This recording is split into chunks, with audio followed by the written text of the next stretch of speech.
is Lillian from Living with Charlotte, and I know this isn't the next part in my Alveary curriculum review series, but that is coming.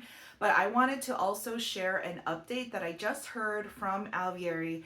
They recently announced that they are opening up their book lists to the public. So this is pretty big. I think this is really the one large Charlotte Mason curriculum that I know where they've released their book lists for the public and that it's not behind a paywall. Of course, you know, there's reasons why they would do that, and there's pros and cons to that, but I think it's very generous that they released this and made it available to the public because you know, we know that usually the first question we ask about a Charlotte Mason curriculum is, what are the books? What books do they assign?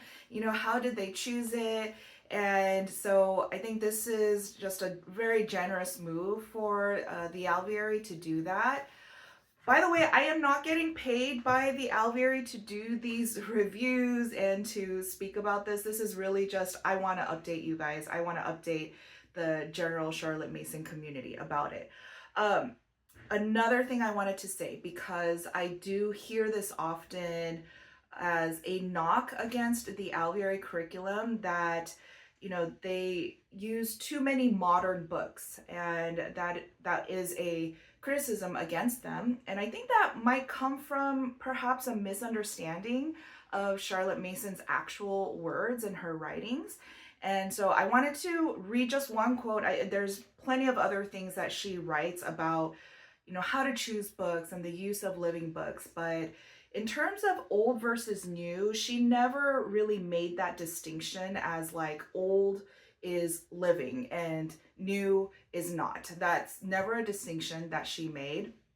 And so I wanted to read just one quote from her actual writings so that it could help clarify maybe a misunderstanding that's out there about using modern books in a Charlotte Mason homeschool.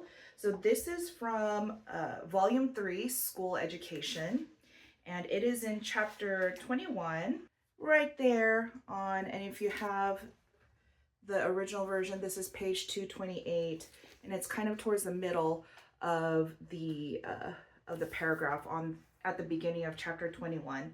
She says about the use of school books. She says, a book may be long or short, old or new,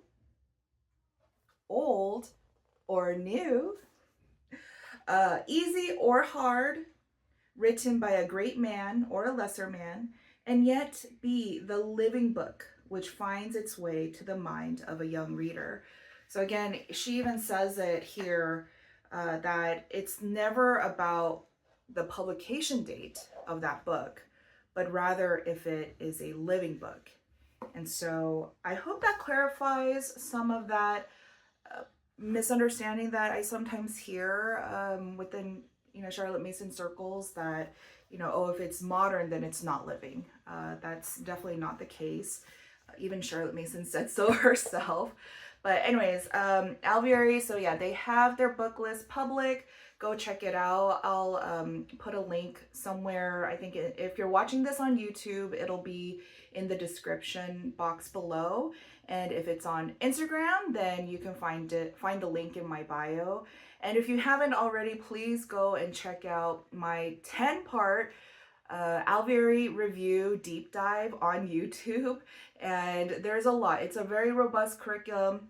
Again, I'm not getting paid by Alveary to say this. This is really just, I want to review in this very in-depth way all the Charlotte Mason curriculum that's out there. So this is for you guys.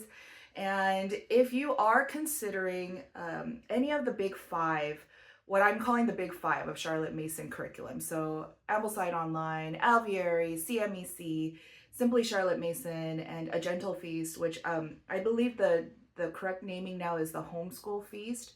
If you're considering any of those five, I created a decision matrix as a freebie for you. So go ahead and click on my email link to sign up and you will get that freebie right away. So hopefully that will kind of aid you in your decision on which curriculum will be the best fit for you. All right, that's it. And I will see you in the next one. Bye.